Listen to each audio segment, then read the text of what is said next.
There is a stillness in the world when I look at you, a hush that silences the noise of the day and folds time into a secret pause. You carry the dusk in your eyes, that soft and noble hue between light and shadow, as if the stars once bathed in your gaze and found it too precious to leave. I have seen oceans, palaces, gardens in bloom, but none of them speak the way your eyes do when they find mine across a room. In that glance I see a promise not spoken aloud, something ancient and sacred, like poetry whispered in cathedrals. I was raised to carry a nation, to smile with poise and stand unshaken. But you, oh, you bring tremble to my quiet strength. You remind me that beneath the crown is a girl with dreams, woven not of gold but of affection, of longing, of truth. Through you I feel the world not as duty but as destiny chosen. Your soul mirrors something familiar, like a home I never knew I was missing until you looked at me. And in your silence I hear all the words I've never dared to speak aloud but always wished someone would understand. You walk like someone who carries peace, not for show but because you've earned it. Every step is a hush upon the earth. I have watched you without watching. Listen to your voice not for words but for the warmth it brings. And in all those unnoticed moments, my heart began to compose its own lullabies. I know the sound of your laughter better than I know my own. It comes to me in memory and dream when I am meant to sleep, but cannot. My thoughts drift to you like petals to riverbanks, effortless, inevitable.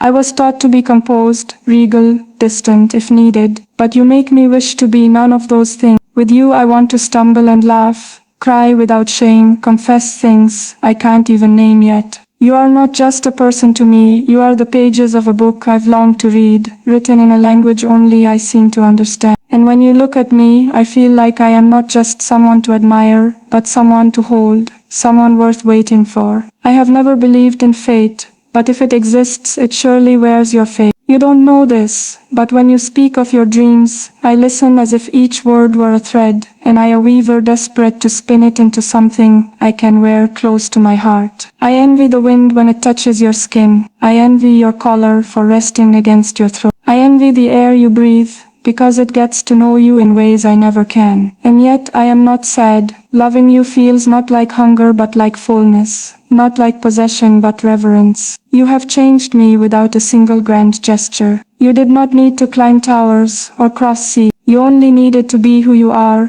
and somehow that was enough to undo me completely. Sometimes I imagine you reading this one day, years from now, unaware of how much you meant to me. And that's alright. Some love stories do not ask to be lived. They ask only to be felt, quietly, reverently, deeply. I have learned to treasure you in the quiet spaces of my heart, where no one else can see, because love like this does not need witnesses to be read. In the mirrors of your eyes, I see not just myself, but the girl I hope to become. There is a gentleness in you that makes me unafraid to be soft, to feel deeply. And what a strange gift that is, for someone raised to be untouchable. You have undone walls I did not know I built, rewritten lullabies I did not know I sang. In your presence I am not a princess, I am simply a heart, beating wildly, seeking the echo of your. If you ever noticed the way I look at you when you're not looking, how I tuck you away in glances, fold your voice into memory, perhaps you'd understand what you mean to me. I've spoken to poets in my silence,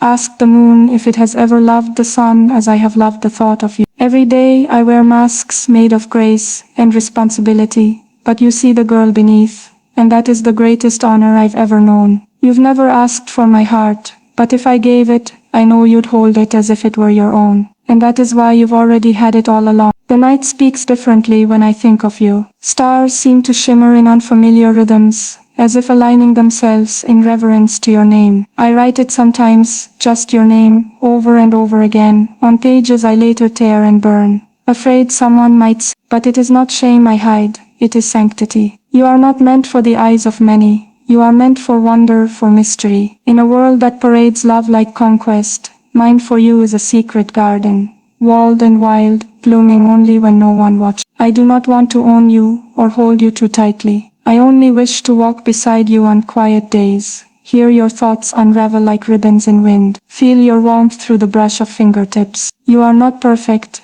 and I do not want perfect. I want real. And you with your hesitations and hopes, your quiet storms, and half smiles, are the real I would choose in every lifetime. If all I ever have is this yearning, then let it be enough. For in yearning there is truth, and in truth there is always love. If the world were to crumble, if all crowns and kingdoms fell, I would still search for your face in the dust. I would recognize you by the way my heart falters, the way my soul leans forward, forgetting duty and name. You are the exception to every rule I've ever learned. And yet you make me want to follow rules I've never believed in, like loyalty, like devotion, like the kind of forever that poets dare not name, for fear it will vanish. My fingers ache to know yours, not in grandeur, but in the quiet way lovers intertwine them, in dark theaters, or walking through empty streets. If I had the courage, I would tell you all of this. But sometimes love does not speak, it just breathes. It just waits, and so I wait. Not because I must, but because to rush this would be to dishonor it. And I would rather love you quietly and forever, than loudly and briefly. Because through the windows of your soul, I have seen a world I never want to leave. And for as long as I breathe, I will carry that world with me. There are days I wonder if you feel it too.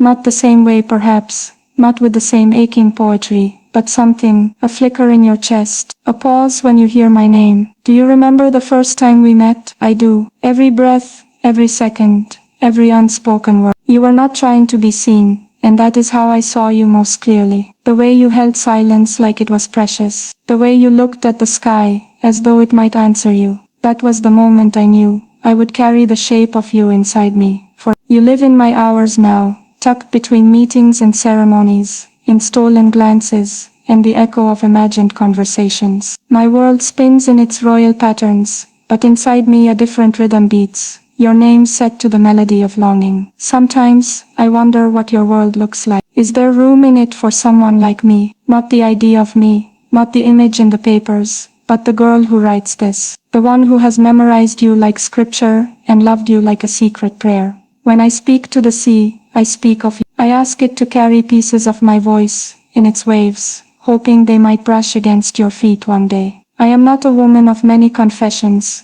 but in this poem, I leave behind 1,000. Each line carries the weight of every glance I never gave, every word I swallowed in silence. I once thought love would be grand, filled with declarations and bouquets, but you've taught me it is also found in the quiet watching, in understanding someone's stillness. You have never belonged to me, and yet I feel protective of you, like a guardian of something precious. I want your days to be kind, your nights to be calm, your dreams to be light, even if they do not contain me. That is love, I think, to want joy for someone, even when it blooms far from your touch. I will live a life of ceremony, of nations and duties, and distant grace. But in the quiet corners of that life, I will keep you safe in my memory, not as a lover, but as the love that made me whole.